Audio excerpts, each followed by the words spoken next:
Hello my dear students. तो cheat series को आगे बढ़ाते हुए चलते हैं अपने one of the most important chapter की तरफ, जिसका नाम है मॉडर्न फिजिक्स। ये मैं सारे बच्चों को ये बात बोलना चाहूंगा बेटा, जो भी JEE 24 लिखने वाले हैं, कि बिना इसको छोड़ के तो जाना ही नहीं है। अब बेसिकली जैसे मैंने आपको बोला था लास्ट क्लास में कि मैं थोड़ा सा प्रायोरिटी बेसिस पे उन चैप्टर की जो चैप्टर प्रायोरिटी वाइज काफी इंपॉर्टेंट है, जिनसे क्वेश्चन शॉर्ट आते हैं, उनके बारे में हम लोग पहले डिस्कशन करेंगे। पिछली बार हम लोगों ने डिस्कशन किया था KTG एंड थर्मोडायनेमिक्स। बिल्कुल उसी प्रकार ये एक चैप्टर है जिसका नाम है मॉडर्न फिजिक्स। बिल्कुल इंडिपेंडेंट चैप्टर है। अगर आपने मैकेनिक्स नहीं पढ़ी किसी बच्चे ने तो कोई बात नहीं, तो ये बहुत अच्छे तरीके से पढ़ ले। किसी बच्चे का थोड़ा 12th क्लास या 11th क्लास बिगड़ा हुआ है तो कोई बात नहीं मेरे भाई, ये तो तू बहुत अच्छे तरीके से करके जा, क्योंकि तू ये मान कि मॉडर्न फिजिक्स से 2 से 3 सवाल तो पक्के हैं। ठीक है, अप्रॉक्सीमेटली 2 से 3 सवाल तुझे बहुत सारे मिलेंगे। अगर तू जेई पिछले 4 साल अगर जेई मेंस का पेपर अगर तू देखेगा तो बिलीव मी, कम से कम 100 से ज्यादा क्वेश्चन मॉडर्न फिजिक्स के तुझे मिल जाएंगे पिछले 4 साल में। अब ये मत कहना अरे सर 100 से ज्यादा 4 साल में इतने कैसे आ गए, वो पेपर भी तो बहुत सारे होते हैं ना, एक साल में 10-10 पेपर होते हैं, तो उस हिसाब से तू हिसाब किताब लगा ले, तो बहुत सारे पेपर हो गए, तो इसलिए बहुत सारे क्वेश्चन यहाँ पे पूछे जाते हैं। तो मैं अब सारे इंपॉर्टेंट पॉइंट्स के बारे में बताऊंगा बेटा। डोंट एक्सपेक्ट मी कि मैं पीपीटी पे लिख के लेके आऊं, ठीक है, पीपीटी वाला मास्टर सॉरी मैं नहीं हूं, ठीक है। तो मैं यहाँ पर जितने इंपॉर्टेंट पॉइंट्स है वो सारी चीजें मुझे पता है, इसलिए ये मत समझना कि मैं लिख के लाऊंगा और तुम्हें लिखा के दिखाऊंगा, देखो पीपीटी पे लिखा है कि इस वाले पोर्शन से 20% सवाल आए हैं, तो ये लिखने की जरूरत नहीं है, सारी चीजें मुझे मालूम है। मैं बस जो बोलता जाऊं बेटा तू लिखते चले जाना। तो देख, मॉडर्न फिजिक्स तेरा स्टार्ट होता है। सबसे अच्छी बात यह है कि इस साल क्या है, कुछ पोर्शन उससे हट गया है, कुछ पोर्शन रिमूव कर दिया गया है जेईई मेंस में। कौन कौन सा? एक तो रेडियो एक्टिविटी वाला पार्ट हो गया है, तो वो तो तू भाई साहब बिंदास तरीके से उसको हटा दे। Alpha decay, beta decay, beta minus, beta plus, इस टाइप के जो भी रेडियो एक्टिव डीके होते थे वो भी हटा दिए गए हैं। ठीक है, तो ये भी तेरा एक तरीके से थोड़ा सा स्ट्रेस कम हो गया है। तो अब जो मैं पॉइंट्स बोलने वाला हूं, प्लीज वो पॉइंट्स लिखना और उस पॉइंट्स के आधार पर जरूर बढ़िया तरीके से अपना रिवीजन करना। सबसे पहले स्टार्ट करना तू, सबसे पहले तो फोटोन थ्योरी और डी ब्रोगली वेवलेंथ। मैं सही बात बता रहा हूं, फोटोन थ्योरी में तो ज्यादा कुछ है नहीं, मैं हल्का सा यहीं पे रिवाइज कर रहा हूं कि भाई साहब अगर फोटोन की वेवलेंथ लैम्डा है, ठीक, तो उसका जो मोमेंटम होता है वो P बराबर होता है h बाई लैम्डा। ये शायद आप लोगों को पता होगा।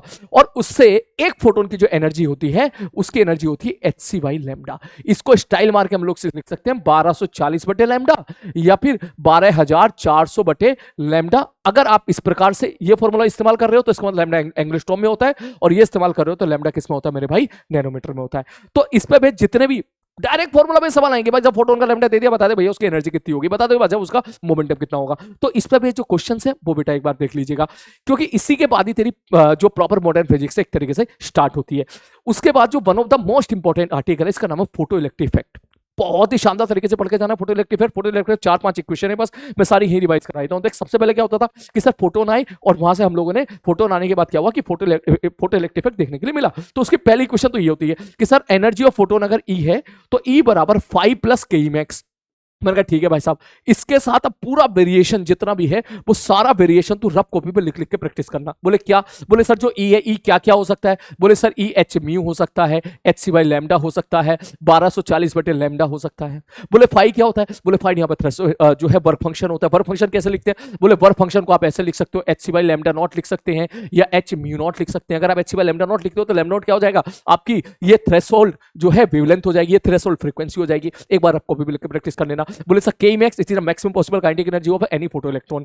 ठीक, तो इस प्रकार के जो क्वेश्चंस हैं उनको जरूर प्रैक्टिस कर लीजिएगा। अब जितने भी सवाल आए हुए हैं PYQs प्लीज उनको लगाइएगा। बिलीव मी, कम से कम 20 से 30 सवाल तो तुम्हें यही मिल जाएंगे कि भाई साहब फोटोन आया है इतनी एनर्जी के साथ, या फोटोन की वेवलेंथ इतनी थी, तो बता दो K मैक्स कितना होगा। या वर्क फंक्शन दो मेटल सरफेस ले लेगा, एक मेटल सरफेस ये, एक मेटल सरफेस ये, इसका वर्क फंक्शन फाई है, इसका वर्क फंक्शन इसका 3 गुना है, दोनों में फोटोन गिराए हैं, तो बता दो काइनेटिक एनर्जी का रेशियो क्या होगा। इस प्रकार जितने भी क्वेश्चंस हैं वो सारे केवल इसी पे एक फॉर्मूला पे ओरिएंटेड रहते हैं, E बराबर 5 प्लस KE मैक्स। और ज्यादा स्टाइलबाजी माननी पड़ेगी तो स्टॉपिंग पोटेंशियल लेके आ जाएगा। ये तेरे को मालूम है कि सर KE मैक्स और स्टॉपिंग पोटेंशियल को रिलेट करने का एक ही फॉर्मूला होता था, E इंटू बी नॉट। खत्म कहानी। इसको यहां पर ठोक दे, उसके बाद फिर एक नया रिजल्ट बन गया।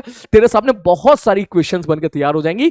उन इक्वेशन को मैं चाहता हूं कि तुम रफ कॉपी में लिख लिख के बढ़िया तरीके से प्रैक्टिस करो। ठीक, यहां पर लिख देना भैया E बराबर 5 प्लस KE मैक्स, E बराबर 5 plus EV not, E HC by lambda बराबर HC बाई लैम्डा नॉट। इस प्रकार जितनी लिख सकता है वो इक्वेशन लिख दीजिएगा। उसके हिसाब से आप वहां पे ग्राफ भी बना लीजिएगा, क्योंकि ग्राफ भी बहुत इंपॉर्टेंट है। यहाँ पे ग्राफ के सवाल भी यहाँ पे पूछे जाते हैं। तो फोटो इलेक्ट्रिक इफेक्ट बिल्कुल नहीं छोड़ना है, बढ़िया तरीके से पढ़ के जाना। आप केमिस्ट्री में ही पढ़ते हो, यहाँ पे थोड़ा सा और यहाँ पे कभी कभी मैग्नेटिक फील्ड के सवाल भी दे देगा। मतलब जो फोटोन आए, इलेक्ट्रॉन निकली, उस इलेक्ट्रॉन की मैक्सिमम काइनेटिक एनर्जी पता चल गई, तो कह देगा अगर मैंने मैग्नेटिक फील्ड लगा दी तो बता दो भाई साहब उसकी रेडियस क्या होगी। तुम्हें पता है कि भाई साहब रेडियस जो होती थी वो आर बराबर एमबी बाई क्यू भी हुआ करता था। मैंने कहा ठीक है भाई साहब, एमबी क्या होता था, mass into velocity upon QB. तो अगर आपको काइनेटिक एनर्जी पता चल गई तो वहां से आपको रेडियस का रेशियो ये सब भी पूछ सकता है। तो ऐसे सवाल भी आए हैं 4-5 सवाल, तो उनकी भी आप एक बार जरूर प्रैक्टिस करके जाइएगा। तो फोटो इलेक्ट्रिक इफेक्ट मैं मान लूं कि भाई साहब आप बढ़िया तरीके से रिवाइज करके जाओगे, जो भी आपको क्लास में कराया गया है, फॉर्मूला प्लस ग्राफ में भी बहुत ध्यान से देखना है। कुछ स्टेटमेंट 1 स्टेटमेंट 2 भी पूछे गए स्टेटमेंट वाले सवाल, लेकिन बहुत ही आसान पूछे गए हैं। जब आप वो पीवाईक्यूज देखोगे तो आपको लगेगा कि यार ये तो बहुत ही आसान सवाल है। इसलिए मॉडर्न फिजिक्स को पढ़ के जाना बहुत जरूरी है, क्योंकि यहां से सवाल आते हैं और बनते हैं। बस इसमें एक जगह तू फंसेगा, मैं पहले बता देता हूं, वो है कैलकुलेशन। तो प्लीज कैलकुलेशन की प्रैक्टिस जरूर कर लेना। और मैं तो चाहता हूं जो बच्चे मेरे बैच के हैं वो नीचे जरूर कमेंट बॉक्स में टाइप करें कि यस सर, मॉडर्न फिजिक्स की जो कैलकुलेशन है उसकी प्रैक्टिस करके हम जरूर जाएंगे। तू 3-4 घंटे बेटा अलग से निकाल ले, देख मैं बता रहा हूं तुझे, 3-4 घंटे अलग से निकाल ले, और जितने पीवाईक्यूज आए हुए हैं जिनमें खतरनाक सी कैलकुलेशन है तो बेटा उसकी प्रैक्टिस कर लेना बढ़िया तरीके से। क्योंकि अगर तूने कर ली तो वहां जब कैलकुलेशन आएगी तो तू डरेगा नहीं, बढ़िया तरीके से तू क्वेश्चंस करके जाएगा। मॉडर्न फिजिक्स के बाद फोटो इलेक्ट्रिक का एक और इंपॉर्टेंट आर्टिकल है जिसका नाम है डी ब्रोगली वेवलेंथ। बहुत ही सिंपल सा सवाल है कि भाई साहब एम मास का पार्टिकल अगर बी वेलोसिटी के साथ मूव कर रहा है तो उससे एसोसिएटेड जो वेवलेंथ होती है वो लैम्डा बराबर होती है एच अपॉन एम बी। इस पे सवाल भाई साहब भर भर के पूछे गए, कम से कम 10 से 12 सवाल तुझे इसी पे बेस मिल जाएंगे। डी ब्रोगली वेवलेंथ बता दो, कभी कह देगा भाई साहब एक जो है अल्फा पार्टिकल है, कह देगा भाई साहब जो है, आप समझ मैं क्या कहना चाहूँ, अल्फा पार्टिकल कह देगा, ड्यूटोरियम कह देगा, हाइड्रोजन, इस टाइप से कुछ कह देगा। ये 3 प्रोटोन कह देगा, प्रोटोन ड्यूटोन और अल्फा पार्टिकल मूव कर रहे हैं तो बता दो उनका मास, ये तुम्हारा केमिस्ट्री वाला पोर्शन हो गया, उनकी वेलोसिटी कह देगा लैम्डा का रेशियो बता दो। तो उस पे बेस सवाल तुझसे पूछा जा सकता है। मतलब डी ब्रोगली वेवलेंथ में बस एक ही फॉर्मूला है कि लैम्डा बराबर हो जाएगा एच अपॉन एम बी, खत्म कहानी। अब यही सवाल तेरा मैकेनिक्स में बोल देगा, जहां एम मास का पार्टिकल वी वेलोसिटी के साथ अगर मूव कर रहा है तो उससे associated de Broglie wavelength lambda बराबर एच अपॉन एम बी हो जाएगी। तो इस पे वो पूरी मैकेनिक्स का पूरा सवाल तुझसे पूछ लेगा, कह देगा भाई साहब बम है, बम रखा रखा फट गया, एक पार्टिकल आगे गया और दूसरा पीछे गया, तो बताओ उनसे एसोसिएटेड डी ब्रोगली वेवलेंथ का रेशियो क्या होगा। तो भाई अगर बम रखा रखा बम फट गया 2 टुकड़े में, तो एक का मोमेंटम अगर पी है तो दूसरे का माइनस पी होगा, तो दोनों मोमेंटम का मैग्नीट्यूड तो सेम हो जाएगा। इसका मतलब एम बी तेरा सेम हो गया, इसका मतलब लैम्डा तेरा सेम हो जाएगा। तो इस प्रकार का जो क्वेश्चंस है मैकेनिक्स वाले, वो भी एक बार बेटा जल्दी से वहां पर अच्छे तरीके से प्रैक्टिस कर लीजिएगा। फिर कुछ सवाल ऐसे भी पूछे गए हैं कि कोई चार्ज पार्टिकल है उसको रेस्ट से एक्सेलरेट कर दिया गया हो, तो रेस्ट से एक्सेलरेट कर दिया गया हो तो इसका मतलब इसको आप ऐसे भी लिख सकते हो, एच अपॉन सर एमबी को लिख सकते हो 2m इंटू काइनेटिक एनर्जी, और अगर आप रेस्ट से एक्सेलरेट कर रहे हो तो इसको ऐसे भी लिख सकते हो 2m इंटू जो काइनेटिक एनर्जी है q इंटू डेल्टा बी, जहां पर q हो जाएगा मास, q हो जाएगा चार्ज और डेल्टा बी हो जाएगा पोटेंशियल डिफरेंस। कितने पोटेंशियल डिफरेंस है आपने उसको एक्सेलरेट किया है फ्रॉम द रेस्ट। तो इस पे बेस सवाल में आपने देखा होगा कि अगर इलेक्ट्रॉन है, प्रोटोन है, उनके रेस्पेक्टिव फॉर्मूलेज थे, वो फॉर्मूले बेटा आप जल्दी से वहां पे रिवाइज कर लीजिएगा। उसके बाद नेक्स्ट आपका अगला जो आर्टिकल आता है इसके बाद वो आपका आता है बोहर्स मॉडल। बोहर्स मॉडल आप केमिस्ट्री में बहुत अच्छी तरीके से पढ़ते हो। उसका जो एनर्जी ट्रांजिशन वाला है कि इलेक्ट्रॉन यहां से यहां कूद दिया, वहां से वहां कूद दिया, वो एक बार जो है कि n बराबर 2 से n बराबर 4 को कुदाने, n बराबर 2 से n बराबर 4 पे उसको एक्साइट करना है तो कितनी एनर्जी देनी पड़ेगी। इस प्रकार के क्वेश्चन की बेटा प्रैक्टिस कर लीजिएगा। लाइमा वामा सीरीज जितना भी था वो आप देख लीजिएगा। ये आई थिंक ये तो तुम्हारा बहुत स्ट्रॉन्गेस्ट पार्ट होगा क्योंकि आप केमिस्ट्री में भी ऑलरेडी इसको पढ़ते हो। फिर आपका एक मोस्ट इंपॉर्टेंट चैप्टर आता है, इसका नाम है एक्सरे। छोड़ना मत गलती से भी उसको। मैं मानता हूं आप में से काफी बच्चे ऐसे होंगे जिन्होंने एक्सरे नहीं पढ़ा होगा, लेकिन बिलीव मी कई बार एक्सरे से ऐसा सिंपल सवाल पूछा गया। एक्सरे में बस एक ही फॉर्मूला अगर तू पढ़ेगा तो वो होता है कि सर लैम्डा मिनिमम बराबर होता है 1240 बटे बाहर वाली बैटरी। ये अगर नैनोमीटर में होता है तो ये कौन सी वाली बैटरी होती है बेटा, ये होती है बाहर वाली बैटरी। मतलब लैम्डा मिनिमम पे ही डायरेक्टली सवाल पूछे। कभी कभी किसी बच्चे को नहीं पता एक्सरे क्या होती है, किसी बच्चे नहीं पता भाई साहब चैप्टर में क्या होता है, लेकिन वो फॉर्मूला पढ़ के चला गया, वहां ऐसा सवाल आ गया भैया बाहर वाली बैटरी अगर मान के चल 1000 वोल्ट की है तो बताते हैं लैम्डा मिनिमम क्या होगा। इस पे बेस सवाल पूछे गए हैं। तो इसमें एक्सरे में आप ये जरूर देख के जाइएगा कि एक होती थी कंटिन्यूस एक्सरे और बीच में चोंच निकल जाती थी, चोंच, ठीक, चोंच वाली एक्सरे, मतलब जिसको बोलते थे कैरेक्टरिस्टिक्स एक्सरे। कैरेक्टरिस्टिक्स एक्सरे क्यों आती थी, जब कोई फास्ट मूविंग इलेक्ट्रॉन किसी इलेक्ट्रॉन जब भिड़ जाता था उसको नॉकआउट कर देता था तो उसकी जगह भरने के लिए जो ऊपर से लेके नीचे तक ऊपर वाला इलेक्ट्रॉन जब उसकी जगह भरता था तो कैरेक्टरिस्टिक्स एक्सरे निकला करती थी। तो उसका जो लैम्डा का जो फॉर्मूला है, जो कि मूज ने फॉर्मूला दिया था, वो आप फॉर्मूला बिल्कुल क्लियर रख लीजिएगा, जो होता था 13.6, मैं रिकॉल करा देता हूं, z माइनस बी का स्क्वायर ब्रैकेट में 1 अपॉन n छोटा का स्क्वायर माइनस 1 अपॉन n बड़े का square. z minus b, z is atomic number, b होता था स्क्रीन कोएफिशिएंट, और k शेल के लिए मतलब k सीरीज के लिए उसकी वैल्यू कितनी हो जाती थी, 1 हो जाती थी। जैसे आप लोग बोहर्स मॉडल में पढ़ते थे बिल्कुल उस पर एक्सरे में भी आपको ऐसे देखने के लिए मिलेगा, k alpha, k beta, k gamma, उस पर जो चोंच निकलती थी उनके ग्राफ एक बार बेटा जरूर देख के चले जाइएगा, क्योंकि उस पर सवाल कभी कभी तो पूछे गए। इतना तूने कर लिया, बिलीव मी तेरा मॉडर्न फिजिक्स इतना काफी है। उसके बाद और भी आर्टिकल्स आते हैं, जैसे एटॉमिक कोलिजन हो गया। जेईई मेंस के पॉइंट ऑफ व्यू से आप उसको थोड़ा सा कम वेटेज दे सकते हो, जेएमएस में उतना ज्यादा इंपॉर्टेंट नहीं है एटॉमिक कोलिजन। उसके बाद फिर हम लोग जाते हैं न्यूक्लियर फिजिक्स में। न्यूक्लियर फिजिक्स का 40-60% पोर्शन ऑलमोस्ट हट चुका है, हमारे सिलेबस में नहीं है, तो इसलिए न्यूक्लियर फिजिक्स को बहुत लिमिटेड पढ़ना है। अब आइसोटोप्स क्या होता है, आइसोटोन क्या होता है, आइसोबार क्या होता है, ये तो तू केमिस्ट्री में भी ऑलरेडी बहुत अच्छे तरीके से पढ़ लेता है, तो फिजिक्स में ज्यादातर इससे सवाल पूछे नहीं जाते हैं। लेकिन हाँ, इसमें बाइंडिंग एनर्जी के सवाल तो उससे पूछे चले जाते हैं कि बाइंडिंग एनर्जी क्या होता है, मास डिफेक्ट क्या होता है, कि भैया मास डिफेक्ट क्या होगा, कि भाई साहब पहले इतना मास था अब इतना मास हो गया, इतना मास कम हो गया तो साला गया कहां, ये मास एनर्जी में कन्वर्ट हो गया। तो मास डिफेक्ट में हम लिखते थे कि भाई साहब डेल टाइम होता था मास of reactant minus mass of product, तो वहां से हम लोग एनर्जी का डिफरेंस निकालते थे, भाई कितनी एनर्जी जो है रिलीज हुई होगी, तो हम लिखते थे mass of reactant minus mass of product into c square. इसी को जब जो है इलेक्ट्रॉन वोल्ट में जब मॉडिफिकेशन करते थे तो निकल के आता था कि अगर 1 AMU मास तेरा एनर्जी में ट्रांसफर होगा तो 931.5 mega electron volt energy release करेगा। तो इस पे भी जितने क्वेश्चन है कैलकुलेशन वाले वो बेटा जरूर रिवाइज कर लेना, क्योंकि जो बड़ी खराब सी कैलकुलेशन होती है, तो देखा होगा ना, इसका मास है 4.000043249, इसका मास दे रखा है 2.100000439 तो वो डाटा इतना खराब दिया होता है, लेकिन वो मजा आना चाहिए तुझे डाटा को सॉल्व करने में, क्योंकि वहां से जो सवाल आएंगे बेटा वो बनने वाले सवाल होते हैं।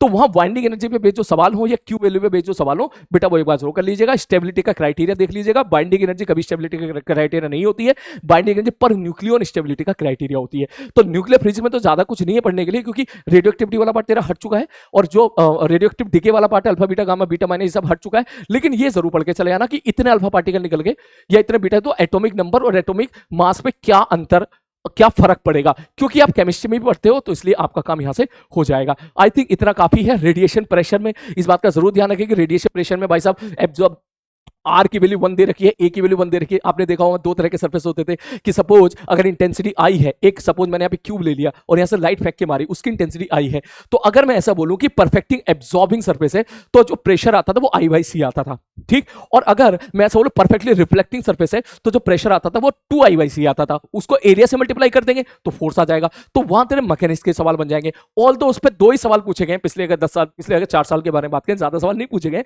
लेकिन फिर भी फॉर्मूला रिवाइज कर लेना। मैंने यहाँ पे फॉर्मूला लिख भी दिया समय बचाने के लिए, क्योंकि हमारे पास ज्यादा समय नहीं था, कि अगर यहां से सपोज ऐसे रेडिएशन आ रही है, उसकी इंटेंसिटी सपोज आई है, तो जो प्रेशर होता है वो I cos square theta by C into 1 plus R होता है, खत्म। R की वैल्यू आप बता दो, अगर बोलेगा R की वैल्यू 1 है तो R की वैल्यू 1 पुट कर दीजिएगा, थीटा की वैल्यू 0 है तो इसका मतलब नॉर्मली ऐसे ऐसे ये गिर जाएगा। इस फॉर्मूले को नोट कर लीजिएगा, कभी कभी क्या होता है ये फॉर्मूला मेरे भाई काम आ जाता है। तो ये रहे सारे मॉडर्न फिजिक्स की बातें। आई थिंक बहुत ही कम समय में मैंने यहां पर आपको बता दिया है। मैं एक बार फिर से रिपीट कर देता हूं, डी ब्रोगली वेवलेंथ बढ़िया तरीके से पढ़ के जाना, अल्फा पार्टिकल, ड्यूटोरियम, ठीक, प्रोटॉन, इलेक्ट्रॉन, इनके मास और चार्ज, इसमें कोई कंफ्यूजन नहीं होना चाहिए, ये बिल्कुल अच्छे तरीके से आना चाहिए। उसके बाद जो है तुम्हारा रेडिएशन प्रेशर में एक फोटोन की एनर्जी कितनी होगी, उसका मोमेंटम कितना होगा, और जो है इसमें भी जितने भी छोटे छोटे सवाल हम लोग करते थे वहां पर वो सारे देख के जाना एक बार। और हाँ, ये भी ये एक चीज और, कभी कभी ऐसे भी सवाल कुछ पूछे गए कि भाई साहब सोर्स है, सोर्स की पावर P है, तो बता दो 1 सेकंड में कितने फोटोन निकले हुए, तो P/hc/λ ये होता था नंबर ऑफ फोटोन जो कि 1 सेकंड में निकल रहे होंगे। उसके बाद जो है आप जो है अपना जो आपका फोटो इलेक्ट्रिक इफेक्ट है बढ़िया तरीके शानदार तरीके से सारी क्वेश्चन पे बेस सवाल कीजिएगा। वहां पर जो है जितने भी तुम्हारे ग्राफ वाले सवाल है कि भाई साहब इंटेंसिटी को दुगना कर दिया तो सैचुरेशन करंट के साथ क्या होगा, ठीक, हम लोगों ने क्या किया, फ्रीक्वेंसी को बढ़ा दी, इस टाइप के जो सवाल है मैं एक बार हल्का सा रिवीजन करा देता हूं कि सपोज मैं ऐसा बोलूं भाई सोर्स तो मैंने सेम रखा, नंबर ऑफ फोटोन भी मैंने सेम रखे, लेकिन मैंने फ्रीक्वेंसी को बढ़ा दी। अगर तूने फ्रीक्वेंसी को बढ़ा दिया तो इसका मतलब अब जो वहां से फोटोन आए होंगे उनकी एनर्जी बढ़ गई, उनकी एनर्जी बढ़ गई तो Kmax बढ़ गया, Kmax बढ़ गया तो मेरा स्टॉपिंग पोटेंशियल बढ़ गया। तो मतलब जो ग्राफ ऐसे होता था उसकी पूंछ पीछे की तरफ खिसक जाएगी। लेकिन अगर आपने नंबर ऑफ फोटोन सेम रखे तो सैचुरेशन करंट आपके सेम रहेगा। तो इस बेस पे जितने भी सवाल आते हैं उनकी प्लीज एक बार रिवीजन कर लीजिएगा। इसमें ऐसा भी सवाल पूछा जा सकता है भाई फ्रीक्वेंसी तो सेम रखी लेकिन नंबर ऑफ फोटोन जो गिरा रहे थे हम फोटो इलेक्ट्रिक इफेक्ट में उसको हम लोगों ने बढ़ा दिया। पहले अगर 100 फोटोन गिरा रहे तो अब 1000 फोटोन गिरा रहे हैं, तो अब बताओ क्या होगा। तो फ्रीक्वेंसी अगर तू सेम रखेगा तो इसका मतलब एक फोटोन की एनर्जी सेम है और एक फोटोन की एनर्जी सेम है, तो सीधी सीधी बात बोलेगा, बोले सर Kmax तो हमारा सेम हो जाएगा, और Kmax अगर सेम होगा तो स्टॉपिंग पोटेंशियल सेम रहेगा। इसका मतलब जो पूंछ है, पूंछ तो वही की वही रहेगी। लेकिन अगर नंबर ऑफ फोटोन ज्यादा हो गए तो आप लोगों ने एक टर्म पढ़ा होगा फोटो इलेक्ट्रॉन एफिशिएंसी, तो उसके करस्पॉन्डिंग अब नंबर ऑफ इलेक्ट्रॉन ज्यादा निकलेंगे, तो ज्यादा निकलेंगे तो पर सेकंड ज्यादा चार्ज आएगा, इसका मतलब तेरा जो है सैचुरेशन करंट क्या हो जाएगा, बढ़ जाएगा। तो इस पे जो ग्राफ है बेटा एक बार यार ऐसे रिवीजन होता है इतने कम समय में, यार मुझे 15 मिनट से ज्यादा वीडियो ले जानी नहीं है, 15 मिनट के अंदर ये सबको वाइंड अप करना है। तो इस प्रकार के जितने भी आपके क्वेश्चन हो बेटा बढ़िया तरीके से उनको रिवाइज कर लीजिएगा। ऐसे सवाल भी आते हैं कि हम लोगों ने सपोज एनर्जी को दुगना कर दिया तो बता दो Kmax कितना टाइम्स हो जाएगा, उस टाइप के जो क्वेश्चन है on the base of formula बढ़िया तरीके से रिवाइज कर लीजिएगा। और इसके बाद जो है बोर्स मॉडल आप उसमें एक्सपर्ट हो ही, नो डाउट उसमें अगला जो तेरा है, जो मैंने बोला एक्सरे, बट एक बार एक्सरे जरूर पढ़ के जाना। उसमें एक बाहर वाली बैटरी होती है, एक अंदर वाली बैटरी होती थी। अंदर वाली बैटरी का अगर ईएमएफ बढ़ाओगे तो क्या होगा, बाहर वाली बैटरी का ईएमएफ बढ़ाओगे तो क्या होगा। इस तरह की बातें आप जरूर बढ़िया तरीके से पढ़ के जाएगा। तो ये होने वाले 15 मिनट। आई होप 15 मिनट मैंने काफी हद तक मॉडर्न फिजिक्स आपका रिवाइज भी करा दिया होगा, समझा भी दिया होगा। इसी हिसाब से जरूर पढ़िएगा। ज्यादा से ज्यादा बेटा क्वेश्चन का रिवाइज करना, मैं पहले बता देता हूं। ज्यादा से ज्यादा पीवाईक्यू के क्वेश्चन लगाना। जितने ज्यादा आप पीवाईक्यू क्वेश्चन लगाओगे उतने शॉर्ट है कि वहां पे आप सवाल तू करके आएगा। क्लियर है। कुछ नहीं करना है, पिछले 3 या 4 साल के सवाल उठाना। कम से कम 100 सवाल तुझे मिलेंगे, 100 सवाल उनको एक बढ़िया तरीके से तू लगाने ना, उनको तूने शानदार तरीके से लगा लिया भैया, तेरा काम इतनी में ही बढ़िया तरीके से हो जाएगा। मिलते हैं नेक्स्ट लेक्चर में। Take care.